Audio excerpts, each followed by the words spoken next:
Hello students, welcome to my YouTube channel Chemistry by Jagdish वाघ.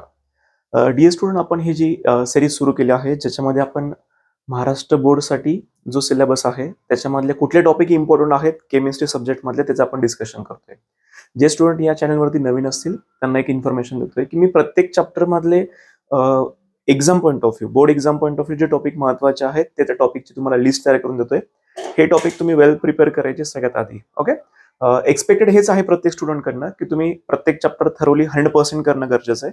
पण ज्या स्टुडंटचा average study झालाय किंवा अजूनपर्यंत कुठल्याही प्रकारचा स्टडी नाही केलाय तर त्या स्टुडंटने हे टॉपिक सगळ्यात आधी प्रिपेअर करायचे आहेत आणि मग वेळ भेटला तर बाकी टॉपिक तुम्ही प्रिपेअर करू शकता. ओके, सो बघा, आज आपण जो चॅप्टर कव्हर करतोय ज्याच्यामध्ये मी तुम्हाला आयनिक इक्विलिब्रियम मधले महत्त्वाचे टॉपिक समजून सांगतोय. त्याच्यामध्ये आयनिक इक्विलिब्रियमचं ऍक्च्युअली वेटेज कसं डिवाइड होतंय, 50-50 होतंय, ज्याच्यामध्ये 50% तुम्हाला थेरॉटिकल क्वेश्चन विचारला जाणार आहे प्लस एक न्यूमेरिकल पण येणार आहे. बट या चॅप्टरचे न्यूमेरिकल्स अजिबात डिफिकल्ट नाहीये. ओके, एखादी न्यूमेरिकलची सिरीज पण येऊ शकते आहे.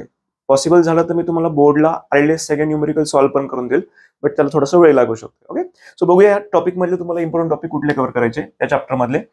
नंबर 1, काही डेफिनेशन्स आहे. Definition of degree of dissociation, आणि ही डेफिनेशन सांगताना तुम्हाला फॉर्म्युला पण तिथे मेन्शन करायचा असेल. ओके, सेकंड, याला थोडं इम्पॉर्टन्स जास्त द्यावं लागणार आपल्याला.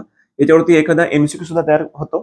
त्याच्यामध्ये पहिल्यांदा डेफिनेशन सांगायचे. How we can define acid and base according to Arrhenius theory, according to Bronsted Lowry theory and according to Lewis theory. या 3 थेरीजच्या बेसिसवरती फक्त डेफिनेशन सांगायच्या ऍसिड आणि बेसच्या.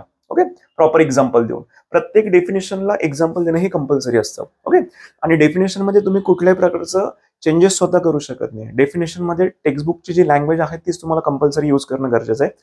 सपोज एखादा थेरॉटिकल क्वेश्चन आहे, डेरिव्हेशनचं आहे, तर तुम्ही तुमची स्वतःची लँग्वेज वापरू शकताय. बट डेफिनेशन मध्ये एक्सपेक्टेड हे असतं की टेक्स्टबुक मध्ये जशी डेफिनेशन दिली तीच लिहिणं तिथे कंपल्सरी असतं. ओके, सेकंड, एक डेरिव्हेशन आहे.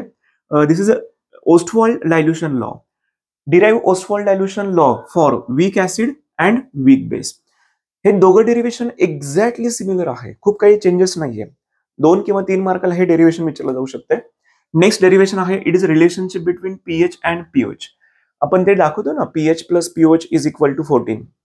हे तुम्हाला प्रूव्ह करून दाखवायचं असतं. 3-4 स्टेपमध्ये सॉल्व्ह होऊन जातं. 2 मार्क्स तुम्हाला त्याचे इझिली मिळू शकतात. Then what is buffer solution, explain the types of buffer solution, what are the different properties of buffer solution and write the application of buffer solution. आता हा ऍक्च्युली ब्रॉड क्वेश्चन आहे. जर separately हाच question तुम्हाला विचारला गेला तर तुम्हाला 4 मार्क्स मिळू शकतात. पण या क्वेश्चनला काय करतात, डिवाइड करून घेतात. फॉर एक्झाम्पल, एखाद्या 2 मार्क्सच्या क्वेश्चन मध्ये फक्त एवढंच ऍड करतील, व्हॉट इज बफर सोल्युशन, त्याचं तुम्हाला 1 मार्क मिळेल. सेकंड क्वेश्चन तुम्हाला सेपरेटली दिलेले, write the types and properties of buffer solution, हा सेपरेट 2 मार्क्सचा क्वेश्चन असेल. आणि प्लस तुम्हाला अजून एक सेपरेट क्वेश्चन आहे, राईट एनी 2 ऍप्लिकेशन्स और write the applications of buffer solution. Application वरती पण थोडंसं इम्पॉर्टन्स ठेवणं गरजेचं आहे. ओव्हरऑल बघितलं तर हा पण टॉपिक थोडासा जास्त महत्वाचा आहे थेरॉटिकल पॉईंट ऑफ व्ह्यू. नंतर या 2 डेफिनेशन्स आहे ज्या थोड्या कमी इम्पॉर्टंट आहे, म्हणून थोडे सगळ्यात शेवटीच ठेवलंय मी त्या. Definition of molar solubility and definition of common ion effect. ठीक आहे, common ion effect I think एकदा विचारलंय. सो हा जो टॉपिक तुम्हाला कव्हर करायचा आहे हा थेरॉटिकल पॉईंट ऑफ व्ह्यू. मला असं वाटतं की थेरॉटिकल पॉईंट ऑफ व्ह्यू जर बघायला गेलं तर याच्यापेक्षा दुसरा क्वेश्चन शक्यतो कुठला तयार होणार नाही. बट प्रॉब्लेमच्या बाबतीत तुम्ही थोडं टेन्शन घेऊ शकता. म्हणजे कसं की सर एवढे सगळे प्रॉब्लेम आम्हाला करायचे आहेत, पण तुम्ही चेक करा या प्रॉब्लेमची लेवल ही खूप डिफिकल्ट नाहीये, लिटरली डिफिकल्ट नाहीये. ठीक आहे, सो हे प्रॉब्लेमचे नंबर्स मी तुम्हाला सांगितले. याच्यामध्ये थोडं जास्त महत्वाचे मला हे ज्याला मी बॉक्स करून ठेवलंय ते थोडे जास्त महत्वाचे वाटतात. पण प्रॉब्लेमचं असं काही विशेष डिफिकल्ट प्रॉब्लेम सिरियसली नाहीये. ओके, थोडंसं प्रिपरेशनला सुरुवात करा. आणि ह्या टॉपिकच्या पलीकडे जर तुम्हाला वेळ मिळाला असेल, तुमच्याकडे एक्स्ट्रा टाइम असेल, तर तुम्ही अजून बाकीचे पण टॉपिक प्रिपेअर करू शकताय. सपोज एखाद्या स्टुडंटने कमेंट केली असेल की सर मी जर एवढेच टॉपिक प्रिपरेशन केले तर मला चांगले मार्क्स मिळतील का, तर एक्सपेक्टेड आहे की चांगले मार्क्स मिळायला पाहिजे. बट बघा, हे कसं असतं, एक गेस असतो, एक्सपिरियन्स यात मॅटर करतोय की एखादा टॉपिक आपण गेस काय तो एक्झामला येऊ शकतोय.